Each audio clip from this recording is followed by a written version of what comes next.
sir. Morning. How are you? You doing okay? Yeah, fine. How many drinks did you have? A few beers. Sure. We're just gonna head up to the patrol car so that way we don't have to do all in front of the public eye. 5 minutes. That is how close 143 passengers came to boarding a plane with a drunk pilot in the left seat. Good morning, sir. Morning. How are you? You doing okay? Yeah, fine. This is the moment David Allsop's 30-year aviation career ended on a jet bridge in Savannah, Georgia. Last night? About how many hours ago? Like 10 hours ago, at least. January 15th, 2025, 6 a.m., Savannah Hilton Head International Airport. Southwest Airlines Flight 3772 is scheduled to depart for Chicago Midway in 5 minutes. The plane is boarded. Passengers are buckled in. It feels good breathing that fresh air. Overhead bins are closed. The captain, David Paul Allsop, age 52, is in the cockpit running his pre-flight checklist. Allsop is a senior captain based out of Baltimore Washington International. He has been flying commercial aircraft for decades. He has thousands of hours in the air. And right now, he is drunk. How many drinks did you have? A few beers. Sure. 30 minutes earlier, a TSA agent in the crew screening lane noticed something wrong. Report said that it possibly might be some inebriation. Someone detected smell of alcohol, and then they reported the guys. Allsop smelled like alcohol. His eyes were glassy. He was unsteady. The TSA agent flagged airport police immediately. And that call is the only reason Flight 3772 never left the ground. They're like, obviously, it's a fully booked flight.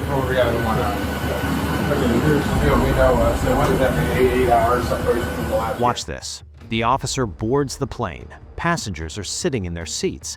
They have no idea what is happening. The officer walks straight to the cockpit and asks Allsop to step outside. Say again? Now here's where it gets interesting.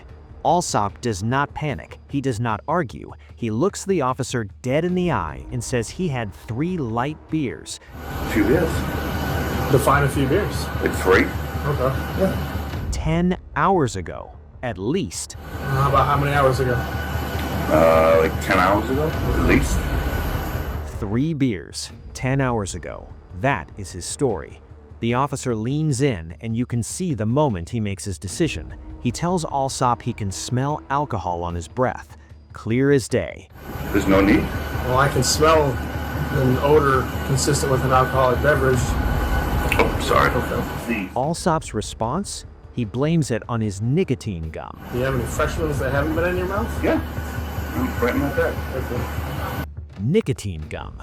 That is the defense. A commercial airline captain standing on a jet bridge with bloodshot eyes, flushed skin, and the smell of alcohol coming off him like cologne is blaming it on nicotine gum. These. What is that? Rose. The officer asks him to take a field sobriety test. Eyes first, just watch it. Because obviously I know you're not certified, so like I have to do it, but just watch for clues and stuff. Allsop's first response is no. He says there is no need. Think about that for a second. The issue is, would you agree to a blood draw to test your blood alcohol content?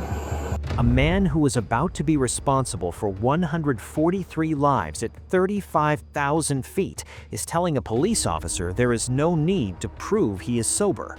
He eventually agrees, and what happens next is hard to watch if you've ever been on a commercial flight. You willing to provide field sobriety with me right now? No. Why not? There's no need. 3 tests: walk and turn, 1 leg stand, horizontal gaze, standard DUI battery.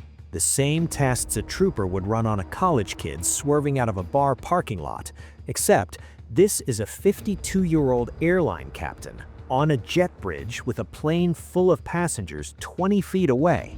He fails all 3.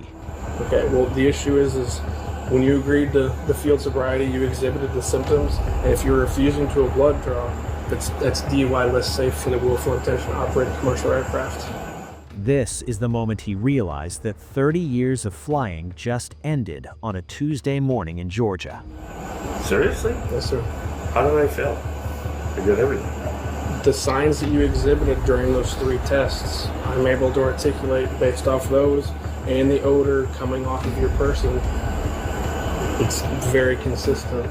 The officer places him under arrest. DUI less safe. So what's going to happen is if you don't agree to a blood draw, it'll be DUI less safe. You'll be booked into the Chatham County Detention Center, and we'll give you a phone call. That's the Georgia charge. It means the state doesn't need a blood alcohol number. They just need to prove you were too impaired to safely operate. And when you fail every field sobriety test on a jet bridge while smelling like a brewery, that bar is cleared. Now picture this from the passenger's perspective. You're sitting in your seat. The pilot just walked past you 20 minutes ago, coffee in hand, captain's uniform pressed. You felt safe, and now there's a 5-hour delay because the man who was about to fly your plane is in the back of a police car.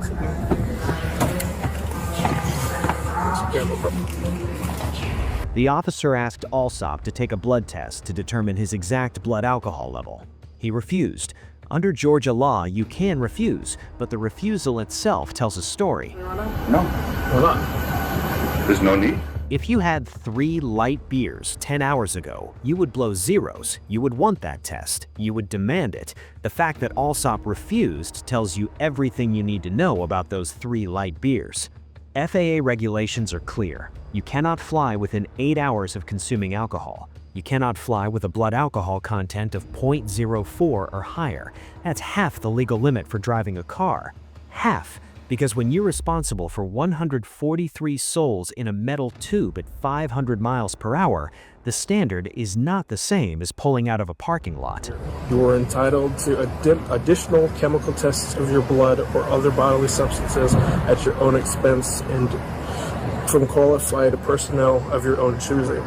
You've already agreed that you did not want to participate in the blood draw.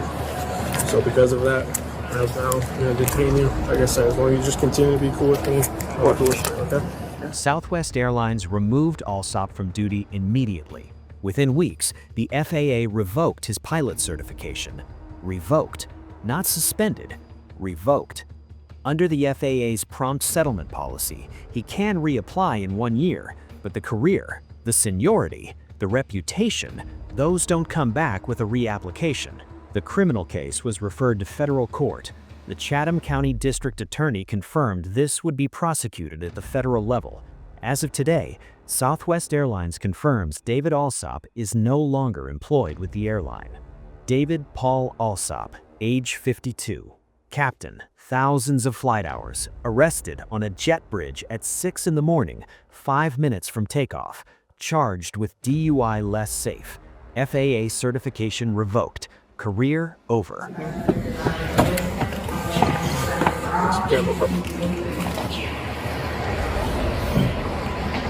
And the only reason 143 people made it home safe that day? A TSA agent who smelled something wrong and made a phone call. But obviously, I can't coach you in it. You have your right. You said no. So based off that alone and based off the field sobriety that you... Even if I gave you blood, then nothing would change. Okay. Right? If you think this was a masterclass in how not to start your morning, wait until you see what a New Jersey police chief did after 3 times the legal limit. That one is next.